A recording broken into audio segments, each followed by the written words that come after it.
পুরুষ হওয়া অত সোজা নয়। একটু বড় হওয়ার পর হঠাৎ করেই বুঝে যায় খুব তাড়াতাড়ি বড় হতে হবে, পুরো সংসারের দায়িত্ব নিতে হবে। ঘর বানানোর জন্য পুরুষকে ঘর ছেড়ে বাইরে যেতে হয় বছরের পর বছর। মৃত্যুর আগে অবধি হয়তো কখনো পাকাপাকিভাবে বাড়ি ফেরা হয় না। নির্বাক সৈনিকের মতো লড়ে যায়, বহুরূপীর মতো বিভিন্ন রূপে, কখনো দাদা, কখনো ভাই, কখনো বা স্বামী, কখনো বাবা। পুরুষকে কখনো কাঁদতে দেখবেন না, কারণ সে জানে কাঁদলে সান্ত্বনা দেওয়ার মতো কাউকে পাশে পাওয়া যায় না।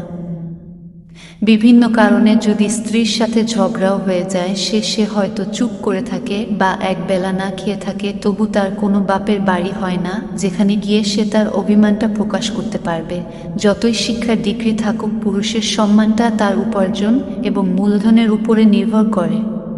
পুরুষরা সমাজ, পরিবার ও সম্পর্কের ভিত গড়ে তোলে, অথচ তাদের আবেগ, সংগ্রাম ও স্বাস্থ্যের কথা অনেক সময় উপেক্ষা করা হয়। তাদের ত্যাগ, দায়িত্ব ও ভালোবাসাকে সম্মান জানাই। আপনারা আমাদের জীবনে আলো হয়ে থাকুন। নিজের যত্ন নিন, আপনার অনুভূতিগুলোকে সম্মান দিন। পুরুষের মনে সেই নারীর কদর আছে যে তার স্ত্রী নয়। যতক্ষণ স্ত্রী ছিল না ততক্ষণ কদর ছিল, যখন আর স্ত্রী থাকবে না তখনও কদর থাকবে। পুরুষের নেচারই এমন, যেই নেয়ামত তার মিলেছে তার কদর সে করে না। মেয়েদেরকে আল্লাহ ভুলে যাওয়ার তীব্র ক্ষমতা দিয়ে বানিয়েছেন। এদেরকে আপনি খুশি বা দুঃখ যাই দেবেন, খুব সহজেই তা ভুলে যাবে। কিছুটা এই কারণেও মেয়েরা মাঝে মাঝে অকৃতজ্ঞের মতো কথা বলে। আবার আপনার একটু সুন্দর আচরণেই আপনার দুর্ব্যবহার সব ভুলে যায়। আপনি পুরুষ, অহমিকায় স্ত্রীকে ছেড়ে দিচ্ছেন। ভাবছেন আপনাকে এত ভালোবাসে, সারা জীবন আপনাকে মনে করে কাঁদবে। ভুল ভাবছেন।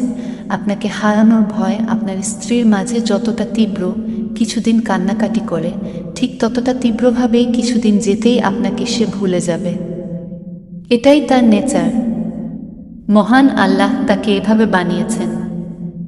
মেয়েরা পাওয়ার আগে যত্ন করে না, পেয়ে গেলে খুব যত্ন করে, আবার ছেড়ে গেলেও যত্নে রাখবে না।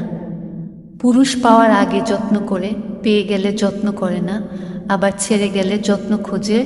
পুরুষ হারানোর পর কিছুদিন নিজেকে মুক্ত করেছে মনে করলেও অল্পদিন পরেই বুঝতে পারে কি হারিয়েছে। তারপর সারা জীবন লুকিয়ে কাঁদে।